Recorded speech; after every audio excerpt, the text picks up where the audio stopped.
اللہ الرحمن الرحیم یا ایہا الذین آمنوا اتقوا اللہ وذروا ما بقی من الربا ان کنتم مؤمنین۔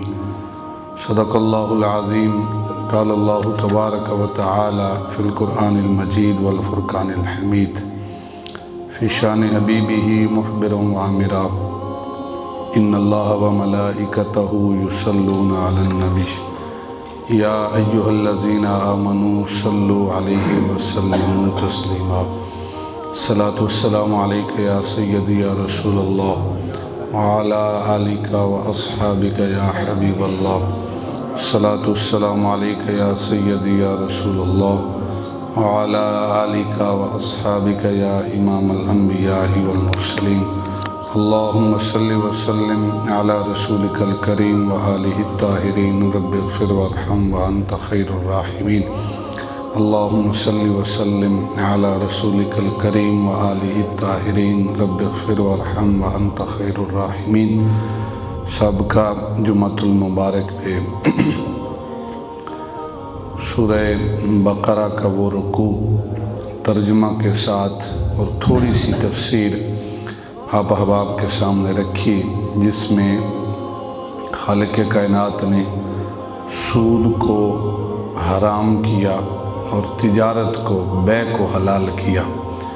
آج بھی انشاءاللہ اسی مناسبت سے محبوب خدا نے سود کے حوالے سے جو فرمان امت کو عطا کیے ہیں وہ کیا ہیں، انشاءاللہ اس پر گفتگو ہوگی۔ خالق کائنات مجھے بیان کرنے کے بعد اور احباب کو سماعت کرنے کے بعد ہم سب کو اس پر عمل کرنے کی توفیق عطا فرمائے۔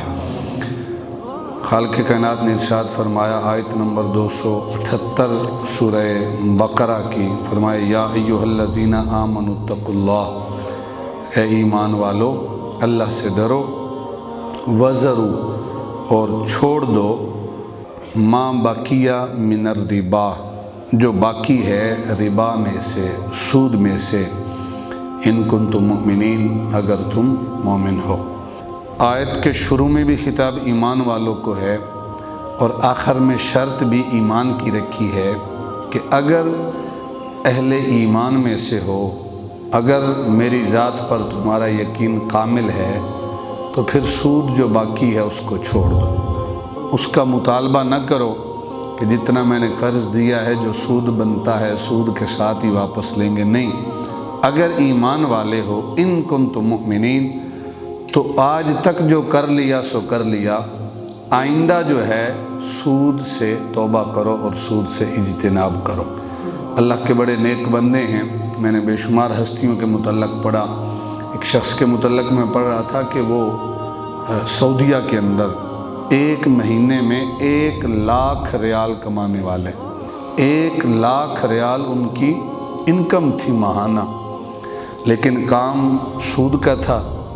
تو اللہ رب العزت نے توفیق عطا فرمائی، سود سے توبہ کی، اور جب توبہ کی تو کہتے ہیں کہ شہر والا جو گھر ہے وہ بھی جاتا رہا، بینک والوں نے ہمارے اوپر جو ہے وہ جرمانہ عائد کر دیا کہ آپ ایسے نوکری نہیں چھوڑ سکتے، اور پھر آہستہ آہستہ وہ شہر کا مکان بھی گیا، اور وہ مقام آیا کہ باہر دیہاتوں میں ایک چھوٹی سی جھونپڑی تھی، میاں بیوی ہم اس میں رہنے لگے۔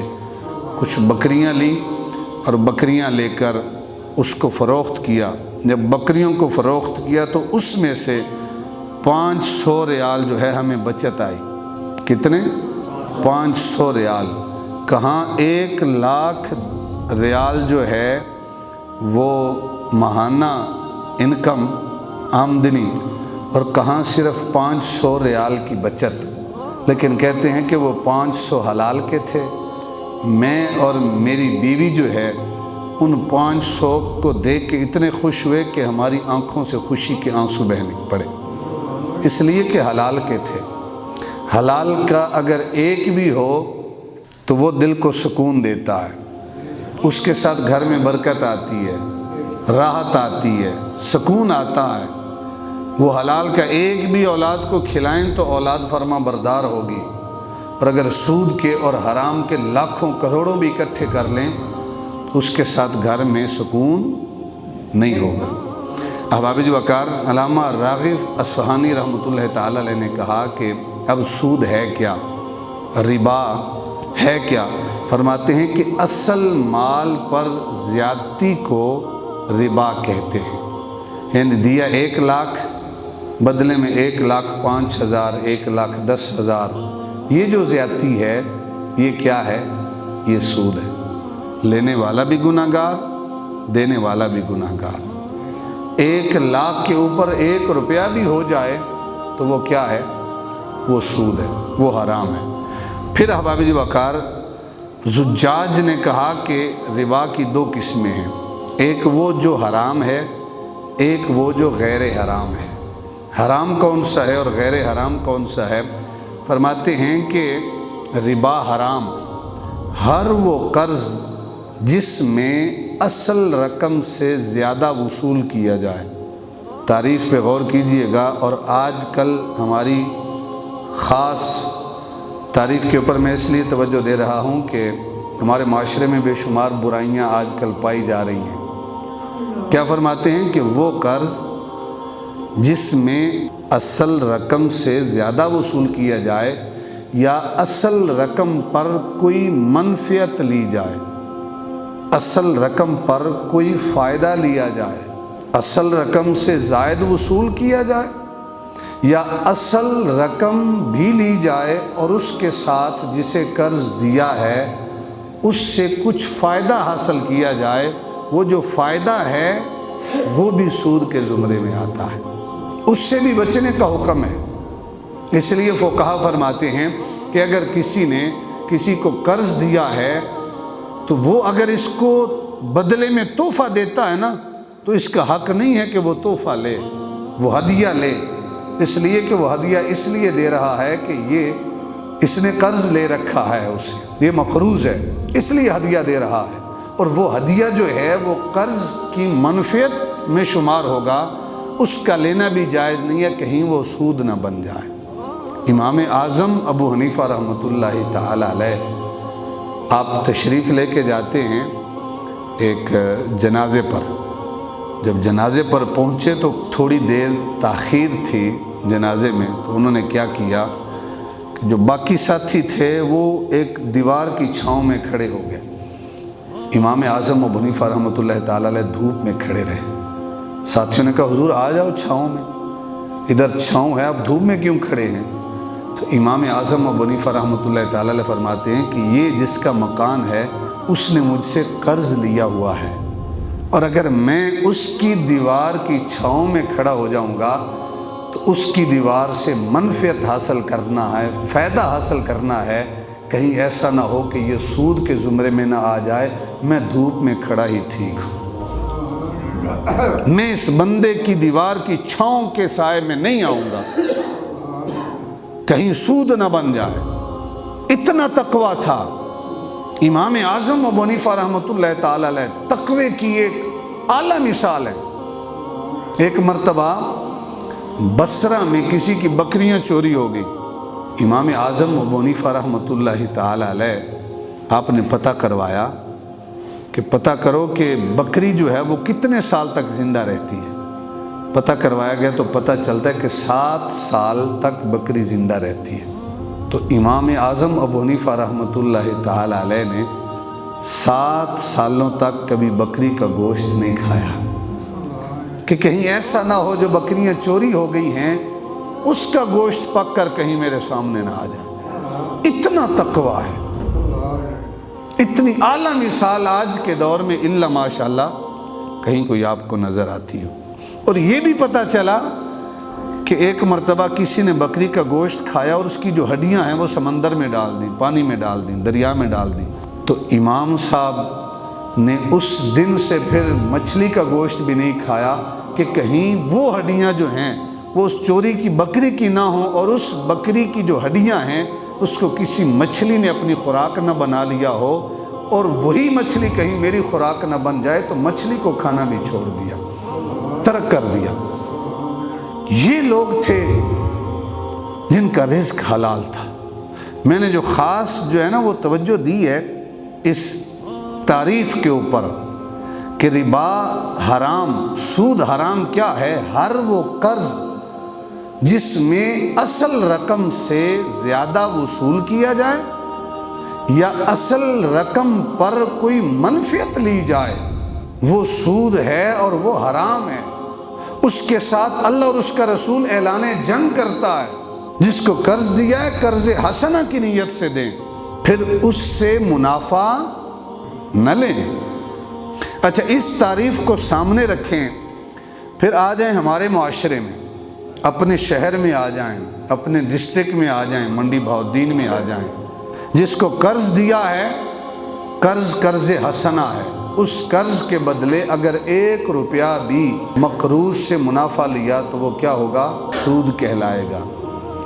ہمارے ہاں کیا ہوتا ہے کہ ایک وہ بندہ جسے آپ اپنے چوپایوں کو، بھینسوں کو چارہ ڈالنے کے لیے خریدتے ہیں، اس کا قرض ادا کرتے ہیں، 4 سے 5 لاکھ قرض دیتے ہیں، قرض دے کے اسے لے آتے ہیں۔ جب لے کے آتے ہیں تو پھر اس کی جو ماہانہ سیلری ہوتی ہے وہ کتنی ہوتی ہے؟ 7-8 ہزار، 10 ہزار۔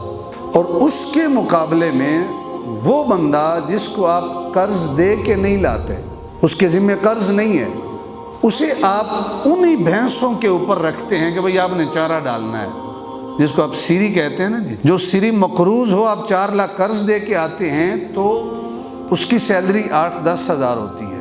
میری بات کی تائید کریں گے جو اس شعبے سے ریلیٹڈ ہے۔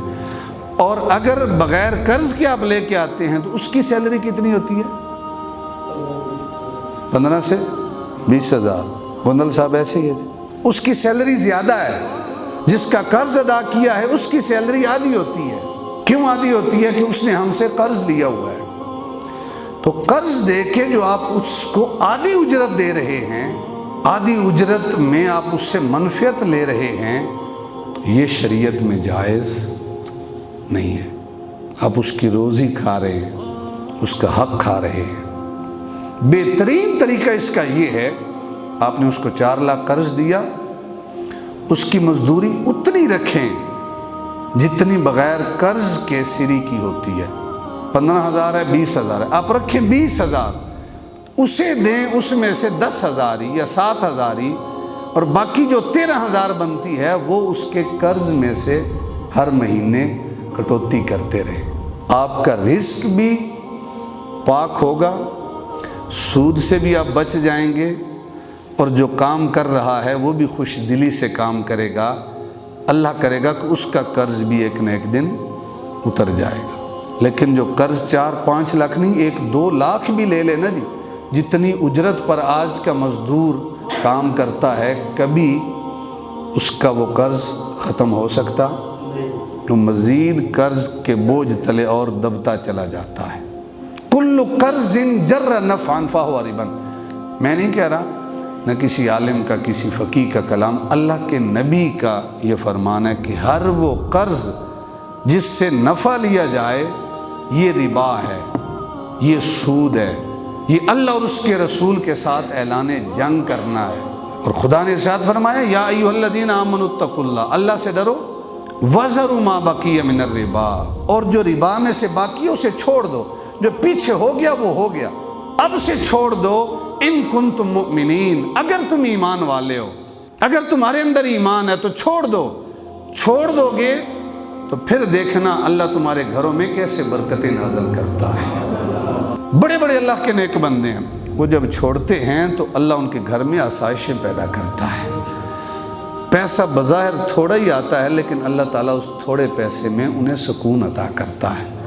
میں نے ایک ساتھی سے پوچھا کہ بھٹے پہ کام کرتا تھا، تو میں نے کہا کہ آپ کے کام کرنے کا کیا طریقہ ہے؟ وہ کہتا ہے کہ ہم بھٹے سے اینٹیں نکالتے ہیں۔ کیا کرتے ہیں؟ اینٹیں نکالتے ہیں۔ میں نے کہا کہ کتنی اجرت ملتی ہے؟ کہتا ہے کہ 1000 اینٹیں نکالتے ہیں تو 135 روپے۔ کتنے؟ 135 روپے۔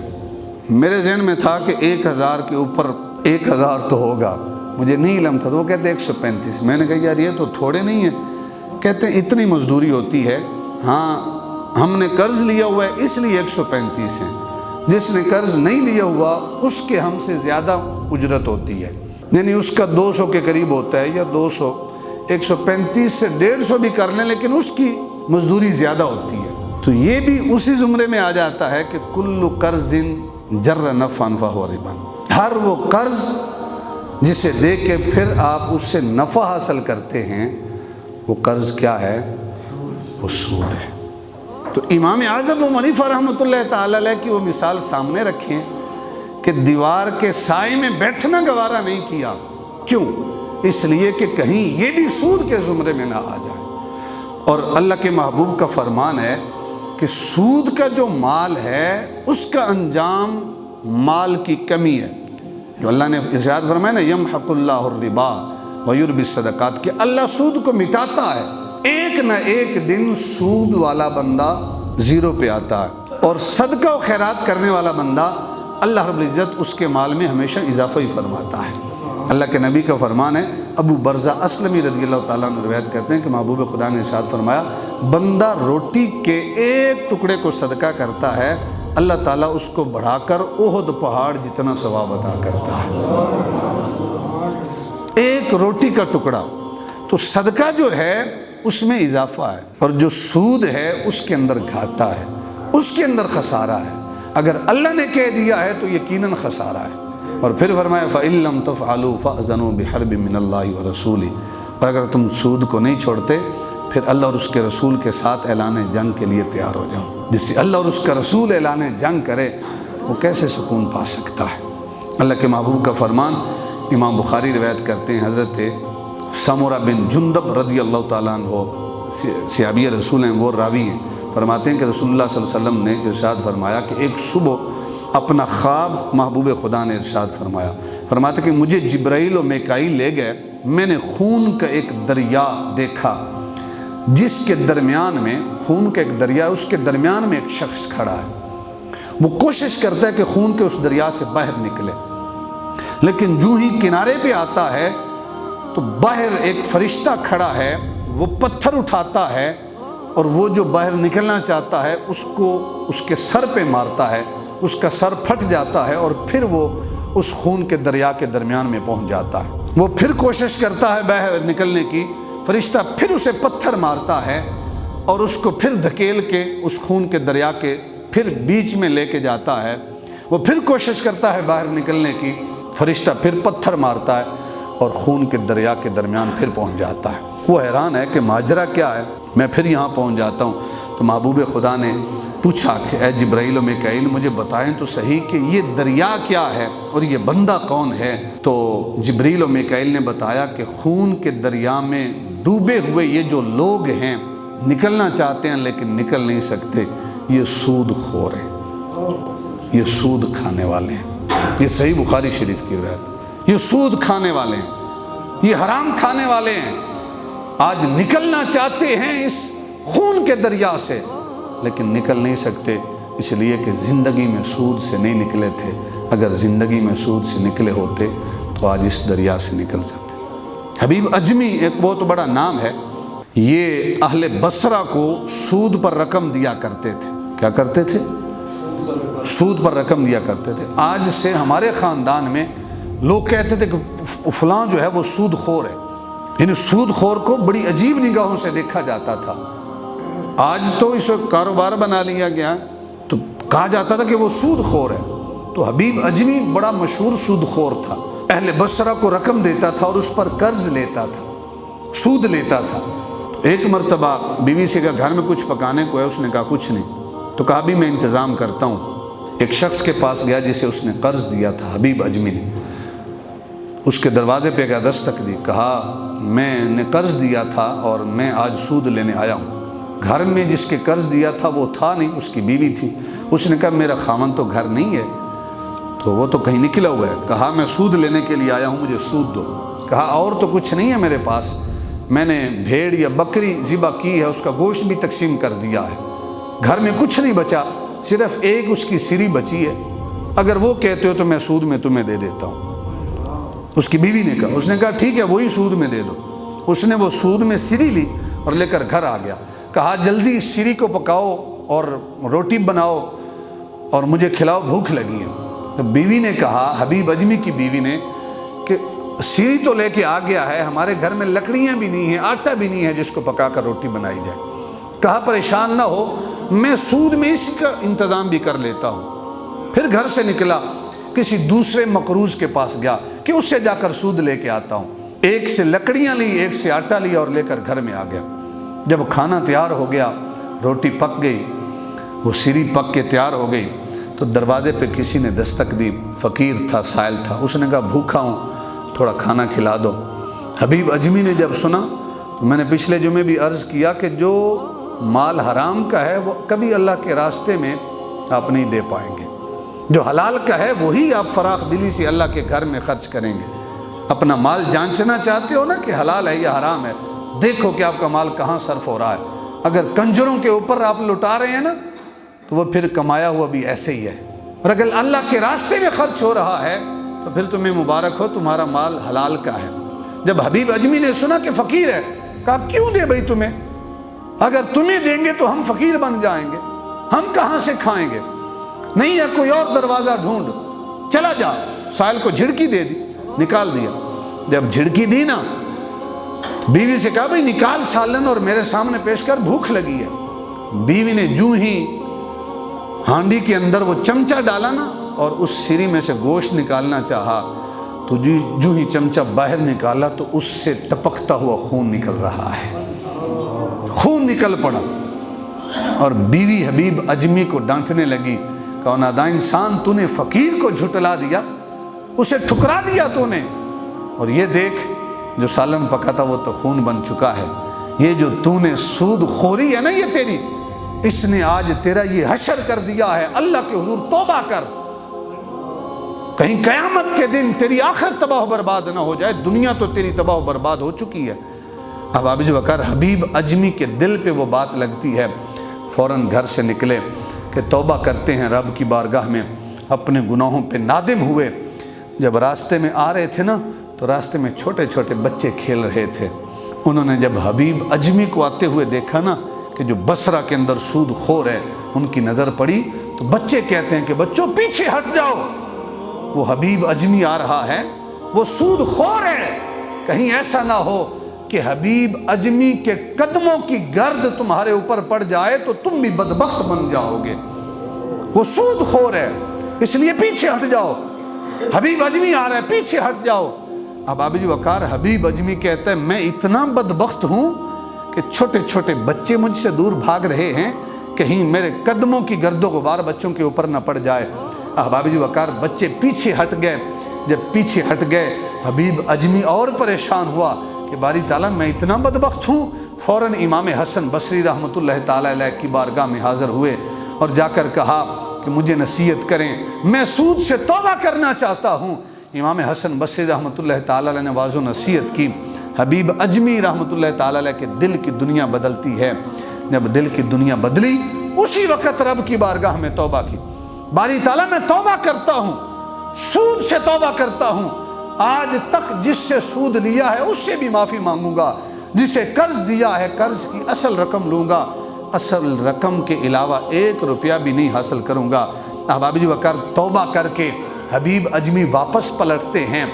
اب انہی بچوں کے پاس سے گزرے جو تھوڑی دیر پہلے اعلان کر رہے تھے کہ پیچھے ہٹ جاؤ، کہیں حبیب اجمی کے پاؤں کی گرد و غبار تمہارے اوپر نہ پڑ جائے، تم بھی بدبخت بن جاؤ گے۔ وہی بچے جب حبیب اجمی کو توبہ کرتے ہوئے واپس پلٹتا دیکھ رہے ہیں، تو وہ بچوں میں سے ایک بچہ کہتا ہے کہ اے بچوں آرام سے کھڑے ہو جاؤ، وہ دیکھو حبیب اجمی آ رہا ہے، وہ توبہ کر کے آ رہا ہے۔ پہلے جو حبیب اجمی گیا تھا وہ سود خور بن کے جا رہا تھا، اب حبیب اجمی جو آ رہا ہے وہ اللہ کا ولی بن کے آ رہا ہے۔ اب آرام سے کھڑے ہو جاؤ، کہیں ایسا نہ ہو کہ اے بچوں تمہارے قدموں کی گرد و غبار کہیں حبیب اجمی کے اوپر نہ پڑ جائے، اور تمہارے قدموں کی گرد و غبار حبیب اجمی کے اوپر پڑ گئی تو کہیں رب کی رحمت سے تم دور نہ ہو جاؤ، وہ اللہ کا نیک بندہ بن کے آ رہا ہے، اس لیے آرام سے کھڑے ہو جاؤ۔ اب ابو بکر حبیب اجمی دل میں کہتے ہیں باری تعالیٰ تو کتنا بے نیاز ہے، پہلے بچے کہہ رہے تھے کہ کہیں حبیب اجمی کے قدموں کی گرد ہمارے اوپر نہ پڑ جائے، اب وہی بچے کہہ رہے ہیں کہیں ہمارے قدموں کی گرد و غبار حبیب اجمی پہ نہ پڑ جائے۔ ادب سے کھڑے ہو جاؤ۔ احباب وقار، جس نے دنیا میں توبہ کر لی وہ کامیاب ہے، اور جس نے کہا یہ تو علماء کی باتیں ہیں، یہ تو سلسلہ چلتا آ رہا ہے، چلتا رہنا چاہیے، کیا فرق پڑتا ہے؟ احباب وقار، قبر میں نہ آپ کی کسی عالم نے جانا ہے، نہ آپ کے والدین نے جانا ہے، قبر میں آپ نے اکیلے جانا ہے۔ ہمارا حق ہے پیغام پہنچانا، عمل کرنا یا نہ کرنا یہ آپ کے ذمہ ہے۔ محبوب خدا نے ارشاد فرمایا کہ 7 بخاری و مسلم شریف کی روایت ہے کہ 7 ہلاک کرنے والے گناہوں سے بچو۔ صحابہ نے پوچھا یا رسول اللہ صلی اللہ علیہ وسلم وہ 7 ہلاک کرنے والے گناہ کون کون سے؟ اللہ کے محبوب نے ارشاد فرمایا ان 7 ہلاک کرنے والے گناہوں میں ایک ہے شرک کرنا، دوسرا ہے جادو کرنا، تیسرا ہے کسی شخص کو ناحق قتل کرنا، بغیر کسی وجہ کے قتل کرنا۔ میں 2-3 دن پہلے ایک ساتھی کے ساتھ، بڑے محترم ساتھی، ان کے ساتھ سفر کر رہا تھا۔ کہتے ہیں کہ ان کی کچھ رنجش تھی 2 خاندانوں کی۔ میں نے پوچھا کیسے کیسے معاملہ ہوا؟ کہتے ہیں کہ ایک خاندان نے ایک قتل کیا، تو دوسرے خاندان کا ایک نوجوان تھا، اس نے جنہوں نے پہلے ایک قتل کیا تھا اس خاندان کے 4 بندوں کو قتل کر دیا۔ میں نے کہا پھر یہ زیادتی نہ ہو گئی؟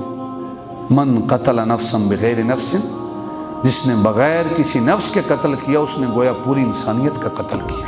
میں نے کہا ایک تو ٹھیک ہے بنتا تھا، جو 3 اضافی قتل کیے۔ کہتے نہیں جب جنگ ہو جائے پھر کیا دیکھنا۔ اور پھر دوسرے خاندان نے اس خاندان کے 2 قتل کر دیے۔ قتل کرنے والا آدمی آپ یہ کہیں کہ سکون سے زندگی بسر کرتا ہے؟ نہیں، وہ ایک لمحہ مرتا ہے کہ کہیں ابھی نہ آ جائیں، ابھی نہ آ جائیں۔ اتنی آسانی سے زندگی نہیں گزرتی۔ احباب وقار، سرکار نے ارشاد فرمایا کسی شخص کو ناحق قتل کرنا، یہ تیسرا شخص ہے جو 7 ہلاک کرنے والے گناہ ہیں۔ پھر فرمایا چوتھا سود کھانا، یہ ہلاک کرنے والے گناہوں میں اس کا شمار ہوتا ہے۔ پھر ارشاد فرمایا یتیم کا مال کھانا، یہ ہلاک کرنے والے گناہوں میں اس کا شمار ہوتا ہے۔ اور میدان جنگ سے بھاگ جانا، پیٹھ دکھانا، یہ ہلاک کرنے والے گناہوں میں اس کا شمار ہوتا ہے۔ اور آخری ہے کہ پاک دامن عورت پر، پاکیزہ عورت پر تہمت لگانا، یہ بھی ہلاک کرنے والے گناہوں میں ہے۔ اللہ کے محبوب کہہ رہے ہیں، میں نہیں کہہ رہا، میں تو صرف پہنچا رہا ہوں۔ یہ 7 ہلاک کرنے والے گناہ ہیں، ان سے بچنا چاہیے۔ تو احباب وقار، محبوب خدا کی بے شمار احادیث مبارکیں ہیں جس میں سرکار نے ارشاد فرمایا کہ بچنا چاہیے، سود سے بچنا چاہیے۔ محبوب خدا ارشاد فرماتے ہیں، سیدنا ابو ہریرہ رضی اللہ تعالیٰ عنہ راوی ہیں، سرکار نے ارشاد فرمایا جس رات مجھے معراج کرائی گئی، مجھے ایک ایسی قوم کے پاس سے گزارا گیا جن کے پیٹ بڑے بڑے تھے، اتنے بڑے تھے جتنے مکان ہوتے ہیں، ان میں سانپ اور بچھو چل رہے ہیں۔ میں نے پوچھا جبریل یہ کون لوگ ہیں؟ جبریل امین کہتے ہیں یا رسول اللہ یہ آپ کی امت کے سود خور ہیں، قیامت کے دن ان کا یہ حشر کہ مکانوں جتنے بڑے بڑے پیٹ ہیں۔ یہ تو ہے احباب وقار سود، اور سود کے مقابلے میں اللہ نے ارشاد فرمایا یمحق اللہ الربا ویربی الصدقات، اللہ سود کو مٹاتا ہے اور صدقے کو بڑھاتا ہے۔ کیسے بڑھاتا ہے؟ اگر آپ نے کسی جس کو قرض دیا اس کو مہلت دے دیں تو اللہ اجر کیا دیتا ہے؟ یعنی آپ نے قرض دیا، مقروض کے پاس نہیں تھا، آپ نے کہا کوئی بات نہیں یار میں تجھے مہلت دیتا ہوں۔ امام احمد بن حنبل، امام مسلم، امام ابن ماجہ، ان تینوں ائمہ نے اس حدیث کو نقل کیا۔ محبوب خدا ارشاد فرماتے ہیں کہ جس شخص نے تنگ دست کو مہلت دی، یعنی جو تنگ دست تھا اسے مہلت دی یا اس کو معاف کر دیا، تو اللہ اس کو اس دن اپنے عرش کے سائے میں رکھے گا جس دن اللہ کے عرش کے سائے کے سوا کوئی سایہ نہیں ہوگا۔ اللہ قیامت کے دن اپنے عرش کا سایہ عطا فرمائے گا۔ کسے؟ جس نے مقروض کو مہلت دی، کہا یار کوئی بات نہیں، مہینے کا تیرے ساتھ وعدہ تھا، تجھ سے نہیں بن پائے، میں 2-4 دن اور دیتا ہوں، 10 دن اور دیتا ہوں، 15 دن اور دیتا ہوں، جب تجھ سے بن پائے مجھے دے دینا۔ اللہ اسے قیامت کے دن عرش کا سایہ عطا فرمائے گا۔ تو جو دنیا ہے اس کے ذریعے ہمیں آخرت بنانی ہے، اور جو سود دیتا ہے وہ نہیں دیکھتا کہ کسی کے مہلت کتنی ہے، وہ صرف اپنے پیٹ کو دیکھتا ہے، اسے آخرت کی فکر نہیں ہوتی، اسے دنیا کی فکر ہوتی ہے۔ اور محبوب خدا کا فرمان ہے، امام احمد بن حنبل اس سے روایت کرتے ہیں، حضرت عمران بن حسین اس حدیث کے راوی ہیں، فرماتے ہیں کہ محبوب خدا نے ارشاد فرمایا کہ جس شخص کا کسی آدمی پر کوئی حق ہو اور وہ اس کو مؤخر کر دے، یعنی اس نے قرض لینا تھا اور یہ کہے یار ٹائم تو پورا ہو گیا لیکن کوئی بات نہیں میں تجھے مہلت دیتا ہوں، تو تو اللہ تعالیٰ اسے ہر روز اس قرض کے بدلے صدقے کا ثواب عطا کرتا ہے، ہر روز قرض کے بدلے صدقے کا ثواب عطا کرتا ہے۔ پھر محبوب خدا کا فرمان جسے مسند احمد بن حنبل کے اندر امام احمد نے نقل کیا، حضرت عبداللہ بن عمر راوی ہیں، فرماتے کہ محبوب خدا نے ارشاد فرمایا جو شخص یہ چاہتا ہے کہ اس کی دعا قبول کی جائے، اس کی مصیبت دور کی جائے، تو وہ تنگ دست کے لیے آسانی والا معاملہ پیدا کرے۔ جس کے حالات ناساز ہیں اسے کہے یار کوئی بات نہیں، میں تجھے چند دنوں کی مہلت دیتا ہوں، چند دنوں کے بعد مجھے واپس کر دینا، اس کے لیے سختی نہ کرے۔ پھر محبوب خدا کا فرمان جسے امام ابن ماجہ نے، امام حاکم نے، امام احمد بن حنبل نے مسند احمد بن حنبل کے اندر نقل کیا، امام بہقی نے شعب الایمان کے اندر نقل کیا، حضرت بریدہ رضی اللہ تعالیٰ عنہ اس حدیث کے راوی ہیں، فرماتے کہ محبوب خدا نے ارشاد فرمایا جس نے تنگ دست کو مہلت دی اس کو ہر دن قرض کے بدلے صدقہ کا اجر ملے گا، ہر دن کے بدلے، جتنے دن مہلت دی ہر دن کے بدلے قرض کے بدلے صدقہ کا اجر ملے گا۔ اور پھر میں نے آپ سے سنا کہ جس نے تنگ دست کو مہلت دی اس کو ہر دن اس قرض سے دگنا اجر صدقے کا اللہ رب العزت عطا فرمائے گا، جتنا قرض دیا اس سے دگنا صدقے کا اجر اللہ تعالیٰ عطا فرمائے گا۔ تو میں نے عرض کی یا رسول اللہ پہلے آپ نے قرض کے برابر صدقے کا اجر جو ہے اس کی بات کی، اور پھر آپ نے دگنے صدقے کے اجر جو ہے اس کا فرمایا۔ تو آپ صلی اللہ علیہ وسلم نے ارشاد فرمایا جب تک قرض کی میعاد پوری نہیں ہوگی، یعنی اس نے 1 ماہ کی مہلت مانگی تھی، اس نے 1 ماہ کی مہلت دی، 1 ماہ کے بعد مجھے قرض واپس دے دینا، تو جب تک میعاد پوری نہیں ہوگی اللہ اس کو ہر روز اس قرض کے برابر صدقے کا اجر عطا فرمائے گا۔ اور جب میعاد پوری ہو جائے اس کے پاس پیسے نہیں تھے، اس نے کہا یار 1 مہینہ تجھے اور دیتا ہوں، تو اللہ تعالیٰ پھر اس قرض کے برابر نہیں بلکہ اس سے دگنا اجر اللہ تعالیٰ عطا فرماتا ہے۔ یہ کب؟ جب کوئی کسی کو مہلت دیتا ہے، اور مہلت دینے والا وہی ہے جس کی نظر آخرت کے اوپر ہے، جس کی نظر صرف دنیا پر نہیں ہے۔ اور آخری حدیث مبارکہ جو پہلے بھی گزر گئی شعب الایمان کے اندر امام بہقی نقل کرتے ہیں، حضرت ابو قتادہ رضی اللہ تعالیٰ عنہ اس حدیث کے راوی ہیں کہ محبوب خدا نے ارشاد فرمایا جس شخص نے مقروض کو مہلت دی یا اس کو معاف کر دیا وہ قیامت کے دن عرش کے سائے میں ہوگا، جس دن کوئی سایہ نہیں ہوگا۔ اللہ رب العزت اس قرض دار کو جو قرض دینے والا ہے قیامت کے دن اپنے عرش کا سایہ عطا فرمائے گا۔ احباب جی وقار، آج آپ دیکھیں اگر آپ کی کمائی حلال ہے تو حلال کاموں پہ صرف ہوگی، اللہ حلال کاموں کی توفیق دے گا، اور اگر حلال نہیں ہے تو پھر کبھی آپ کی کمائی حلال کاموں پہ خرچ نہیں ہو سکتی، پھر آپ کی کمائی کنجریوں کے اوپر اور جو ہے وہ ناچنے والوں کے اوپر ہی آئے گی، کبھی حلال راستے میں خرچ نہیں ہو سکتی۔ اور اگر حلال کاموں میں خرچ ہو رہی ہے تو اللہ کا شکر ادا کریں کہ اللہ تعالیٰ نے آپ کا مال بھی حلال کیا ہے اور حلال کاموں میں اللہ خرچ بھی کر رہا ہے۔